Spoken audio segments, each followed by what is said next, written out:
et voir pour essayer de mettre des... Bah.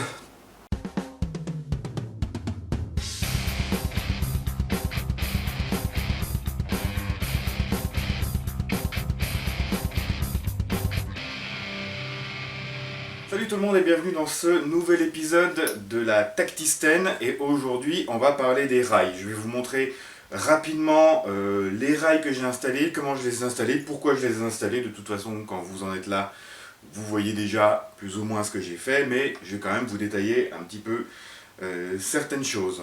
Par contre, j'ai un problème, je n'ai pas vu le patch DG depuis un moment. Ah bah si!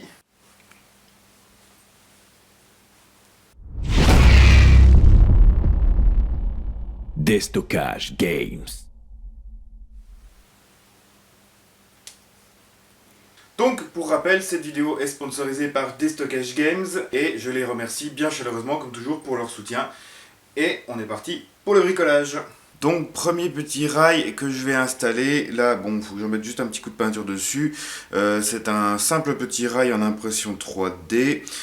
J'ai juste refait la courbe sous le rail pour qu'elle corresponde à la courbe de la stène, et à peine rehaussé avec des petits morceaux de PVC. Donc là on est sur de l'impression 3D, tout simplement parce que ce rail il va venir ici sur le haut de la stène et il va être placé juste là comme ça, et ce rail va uniquement servir à accueillir le switch, le bouton déporté de la lampe.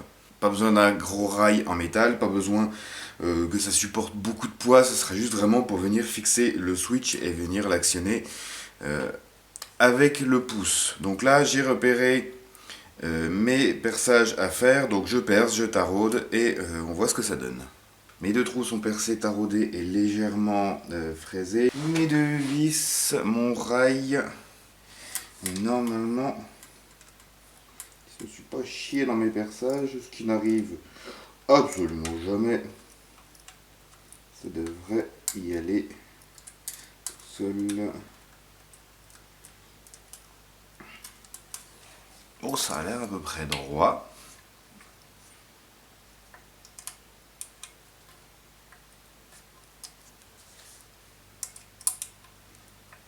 Tac. Et là donc, faudra imaginer que la lampe, elle sera là en dessous et que le déporté viendra se mettre tac, ici. Voilà. Tac, pour y avoir accès tac, depuis ici et là. Clac. Voilà. On est pas mal. Suivant. Suivant, faut que j'attende qu'ils arrivent. Donc j'ai avancé un petit peu sans vous parce que là, repérer ultra proprement mes perçages, faire ça tout en gérant la caméra en même temps, c'était vraiment chiant. Donc j'ai posé un rail sur le dessus. Niveau rail, je fais un petit coucou à Blunty qui m'a échangé des pièces. D'ailleurs Blunty qui s'est fait douiller dans l'histoire parce que le colis de pièces que je lui ai envoyé en échange, il se l'est fait voler. Donc GG, le connard qui a fait ça, et désolé Blunty, donc merci de ton honnêteté pour m'avoir quand même envoyé les pièces en échange. Je lui referai à l'occasion un colis de pièces et puis on s'arrangera. Donc des rails en alu de ce délire là. Donc j'ai repéré tranquillement mes perçages, tracés bien droits ici pour pouvoir faire mes perçages, repérer les trous, percer et tarauder. Taraudé, j'ai dû, pour le perçage qui est ici, j'ai dû démonter, décaler un peu la gearbox parce que le haut de la gearbox était vraiment trop près pour que le tarot puisse faire le filetage correctement. À l'arrière, ici, aucun souci, à cet endroit-là, c'est vide. J'ai trouvé deux petites vis noires qui dépassaient de 2 mm du rail, donc nickel pour que ça vienne s'agripper dessus. Pour le moment, j'ai pas mis de frein filet, ce sera fait pour ces pièces là, tout sera fait en dernier. J'en avais mis ici mais au final je l'ai enlevé histoire d'être tranquille. Pour le moment niveau red dot, je pense que de toute façon il restera dessus, on a un petit red dot, c'est mort. Ça, je fais un petit coucou à Jack, qui est un abonné qui m'avait échangé ce red dot contre des pièces de Galil ou des pièces de Famas, je sais plus. Plusieurs red dots, plusieurs bricoles, dont celui-là. Et j'avoue que celui-là, il rend particulièrement bien dessus. J'aime beaucoup le style, il faudra juste que je mette une petite protection devant. Le rail pour le switch déporté est posé, donc ça permet d'avoir en main le stopper ici et de caler le pouce contre ou venir appuyer dessus. On est plus bas que le red dot, donc ça ne gêne absolument pas, même si là, comme un con, j'ai laissé le red dot allumé et du coup il n'a plus de pile, que je l'échange. Prochaine étape, ça va être de faire mes repérages et mettre un rail ici pour pouvoir fixer la lampe. J'ai déjà enlevé la vis qui est là, donc c'est une vis M3. Je vais laisser de la vis M3, j'ai juste en prendre une un petit peu plus longue.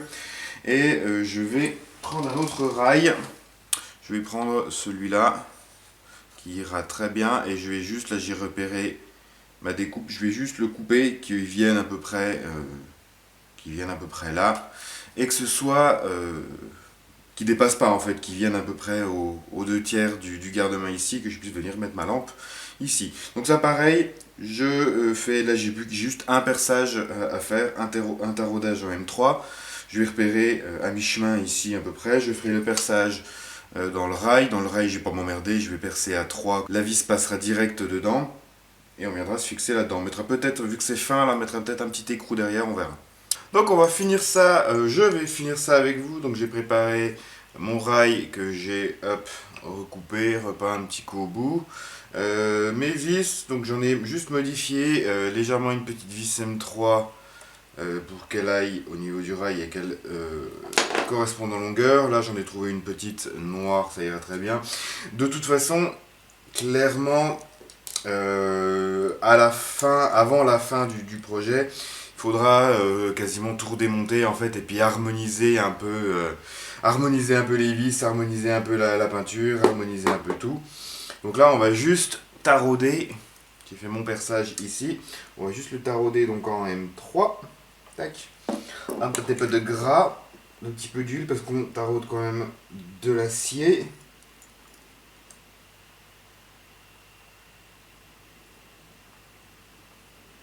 Et si jamais je vois que ça va pas, que ça grippe pas assez dans le métal, j'ai trouvé un petit écrou en M3 et je prendrai une vis à peine plus longue et puis je le calerai derrière. Ça devrait pas poser problème, mais là ça a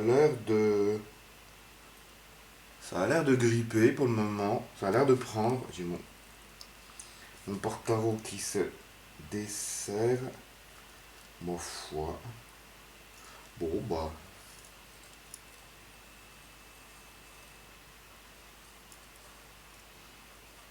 Ça a l'air d'être bon.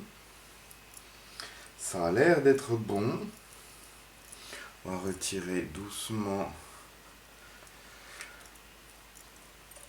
Tac! Juste nettoyer un petit peu. Voilà. Vérifier que la vis M3 elle passe. Ça a l'air d'être bon. Non, pas le bon embout.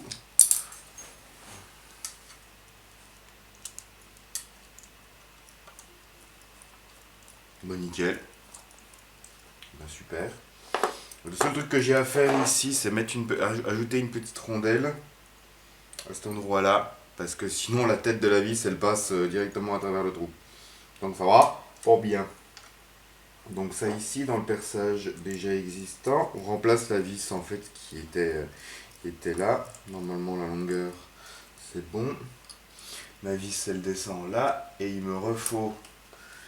Ça vous arrive, vous aussi, de tenir un objet et 30 secondes après de l'avoir perdu? Moi, ça m'arrive, mais quand je bricole, à peu près toutes les 10 secondes. Et le bordel. C'est trop court. Pourquoi ça va pas? J'ai coupé ma vis trop courte. Ça, le délire?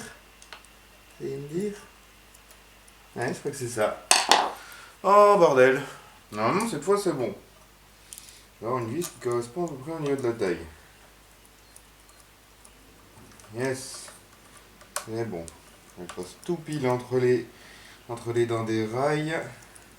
Droit, ça n'est pas. Voilà, donc comme je disais, après il faudra uniformiser un peu tout, uniformiser les vis, uniformiser la peinture, que tout soit de la même couleur, que toutes les vis soient les mêmes. Je pense qu'il y a même une partie des vis de la carcasse, comme les espèces de cruciformes dégueulasses qu'ils ont mis là. Je verrai pour essayer de mettre... ça rien. Bon, ce sera pas la bonne taille. Essayer de mettre des petites comme ça.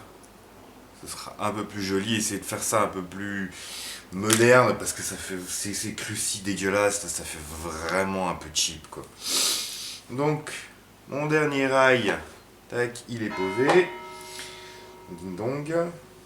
On peut venir y mettre la petite lowlight, clac, et on peut y venir y mettre, tac. Ah, pas ce que vous en disiez, hein. Commence à avoir un petit peu de la gueule. Donc là, ouais, niveau prise en main avec la poignée, on est là. Si on a besoin du truc, on est là. Le pouce ne gêne absolument pas pour la visibilité au niveau du red dot. On est assez haut. Et au pire du pire, si je suis pas assez haut, je change les vis du rail, je rajoute deux petites rondelles de métal histoire d'y rehausser d'1 ou 2 mm. Et puis on est bon. Mais là honnêtement, ça n'a pas l'air de gêner. Il faut juste que je change les piles du red dot. Il en restera un à poser. Mais il faut que je puisse installer la crosse avant. Donc ce sera vidéo, détails, de toute façon, il y a plein de petits détails que je veux faire, que je veux changer. J'aimerais bien changer le levier d'armement ici, parce que pareil, il fait très V2, et puis je suis pas fan, j'ai envie de faire un truc un peu plus joli. Donc voilà, et ce sera dans la vidéo détail, la pose du dernier rail, je pense. Là, c'est les 3 principaux qui ont été mis. Et là, ça commence très sérieusement à avoir de la gueule. J'ai très hâte de recevoir la pièce qui me manque pour la crosse. Donc ça, ce sera beaucoup de boulot à faire. Encore une fois, un grand merci à Destockage Games ainsi qu'à Blunty qui participent à cette vidéo. Si vous avez des questions, des suggestions, comme toujours, n'hésitez pas à le faire dans l'espace commentaire de la vidéo. N'hésitez pas à partager, à liker et à vous abonner à la chaîne si ce n'est pas déjà fait. Sur ce, je vous dis merci de suivre ce projet. Salut, salut, RCFT bien. Et à la prochaine!